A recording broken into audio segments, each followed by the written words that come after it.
Well, to continue that story, this next person grew up right here in this church, first as part of the First Parish community. He has done service, learning work mostly with youth in the Boston area, Louisiana, West Virginia, and Washington, D.C., and at the Pine Ridge Reservation in South Dakota. Will you please welcome what he would say, the proud husband of Deb Weiner Soule. Please welcome Ben Soule.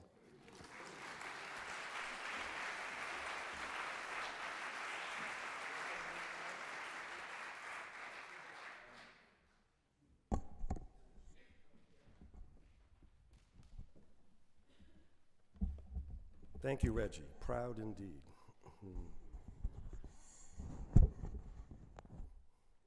Thank you. My story picks up during the winter following Deb's journey to Louisiana. A feeling was growing in me that I was having a hard time ignoring. I knew the people of the Gulf Coast were my neighbors, and that I, as a skilled carpenter, had the ability to help them in ways that the average volunteer could not. Indeed, I realized I had a responsibility to help. So what was I going to do? Deb knew I was wrestling with this, and she had been saying, "Call up Tyrone." So I called. A powerful, raspy voice answered and I explained who I was. He remembered Sister Deb. I explained I wanted to fly down, maybe with some friends, to do some work. Would I be of use? His answer was, "Can you be here tomorrow?" It wasn't tomorrow, but in mid-March, with a minimum of clothing and as many tools as we could manage, Scott Kyle of this church, his friend Peter, and I were tracing the same route Deb had followed nearly a year before. We turned off Louisiana State Highway 15 onto Thomas Lane in Phoenix and pulled up beside the Zion Travelers Baptist Church and a large sign that said, "Let us arise and rebuild." A man burst from the unfinished house across the road. "Brother Ben," he said, and I knew this was Tyrone. Over the next days, Scott and Peter and I, alongside a group of other volunteers, worked on a variety of projects, rebuilding a garden shed and hanging some doors on Tyrone's mother Dorothy's house, Ms. Dorothy, doing some improvements to a community center in a repurposed construction trailer, and rebuilding the chancel at the St. Thomas Baptist Church, a mile downriver from the Zion Travelers. We found that working at Dorothy's house had the added benefit of being served a large home-cooked meal, fried chicken, rice, biscuits, succotash at lunchtime. One day after work, Tyrone told me to hop into the truck, and he drove me the length of the parish to where the dry land ends. He stopped to talk to a group of boys hanging out by the road. "What's going on? How's your brother? You playing ball?" We stopped in at a bar and grill, jukebox blasting and a crowd of men drinking at the bar. I watched as he moved through the crowd, talking to some of the patrons, always laughing and bantering. We drove over the levee to a small marina with a dozen shrimp and oyster boats. Again, he jumped out, approaching the men with a big smile and a loud greeting, asking about the catch or their baby daughter or their wife. We pulled up to his cousin's house where there were a dozen men talking loudly and laughing much. One man handed me a rum and Coke, and I nursed the drink. I don't drink rum and Coke, but man. As the conversation swirled around me, almost completely unintelligible to my white New England ear, I absorbed the powerful feeling of being the other in the room, the only white guy, unable to communicate and having no understanding of their lives or their stories. I knew that Tyrone was trying to teach me something, one piece at a time. But in the jumble of sensations and experiences of that week, it was hard to figure out what it was.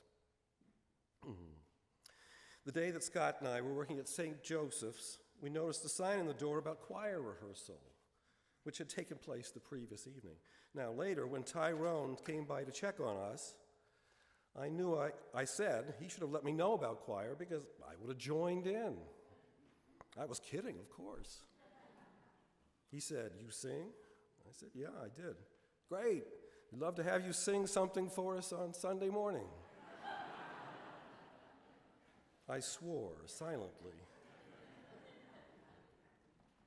I knew I had to come up with something that was part of my tradition, that might also be meaningful, although perhaps alien, to my listeners. Sunday morning came. I was nervous and excited, hoping that what I had chosen would work well. Sure enough, their choir provided most of the music for the service. It was a small group of women with a big sound, belting out the gospel, swaying side to side in perfect rhythm. And then Tyrone gave me the nod, and I was on. I stood, took a breath, and started in, singing one of my favorite Unitarian Universalist hymns, We'll Build a Land. I planned to sing 2 verses. The first went well, and I started into the second. We'll be a land building up ancient cities, raising up devastations of old, restoring ruins of generations. Oh, we'll be... At that moment, I was struck by a blinding flash.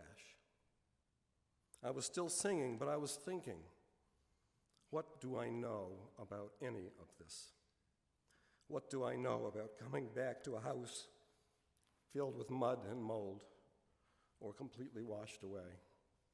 What do I know about facing years of hard work to put my life back together? Nothing. I knew nothing. The people I was singing to knew things I could only imagine. I could barely breathe. Yet I managed to finish the verse and sink into my seat, my face burning. I knew I was starting to understand what Tyrone was trying to teach me. I knew I was witnessing a journey to justice, but it wasn't mine. And if I wanted to be a part of it, there were lessons I needed to learn, such as leave your expectations at the door. Listen more, say less. Allow yourself to be changed.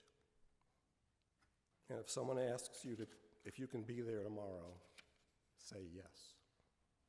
Thank you.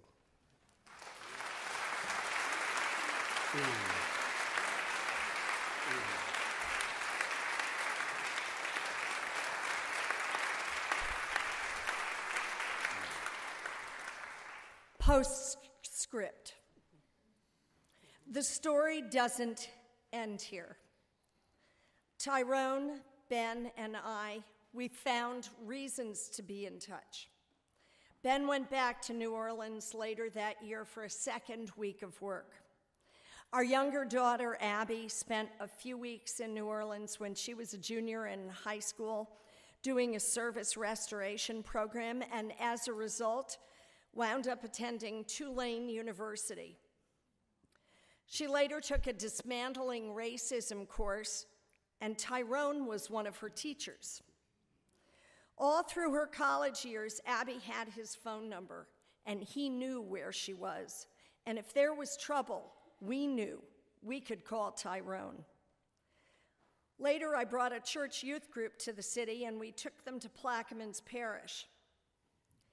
Whenever we visited Abby, we always tried to make sure that there was time with Tyrone and Gail.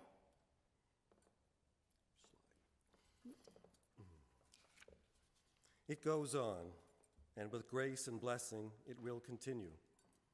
And now, we are thrilled to introduce you to our friend, Reverend Tyrone Edwards.